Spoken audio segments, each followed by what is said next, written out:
නොවේ අමාත්‍යංශයක් විදිහට ගත්තොත් එහෙම පසුගිය දින කීපයක් නිදිමරා අපේ රටේ ජනතාවට සේවයක් කරන්න ඕන කියන මේ පදනමෙන් අපගේ විදේශ කටයුතු විදේශ රැකියා සංචාරක අමාත්‍යාංශය අකණ්ඩව සේවය කරගෙන පවත්වනවා. විශේෂයෙන්ම ගත්තොත් එහෙම අපි යම්කිසි හොට්ලයින් අංකයකට අපි හඳුන්වා දීලා අපගේ සියලුම තානාපති මහ කොමිසාරිස් කොන්සුල් ජෙනරල් කාර්යාලය ඇතුළු මේ සියලුම යාන්ත්‍රණය අපි ඉතාමත් හොඳ විදියට සංවිධානය කරමින් ඒ වගේම අපගේ මේ අමාත්‍යාංශෙත් කොන්සූල රංශය ඉතාමත් ශක්තිමත් ආකාරයෙන් අපි පවත්වගෙන යාම තුළ මේ ප්‍රශ්න අපිට අවම කරන්න පුළුවන් කියන විශ්වාසය තියෙනවා.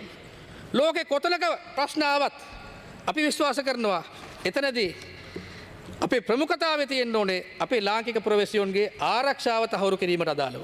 අපි සතුටු වෙනවා තාම එහෙම කිසිම ප්‍රශ්නයක් ඇති වෙලා නැහැ. දෙන්නෙකුට යම්කිසි තුවාලයක් මතුවලා තිබුණා. එක්කෙනෙක් ඊශ්‍රායල් වල අනිත් එක්කෙනා UAE වල.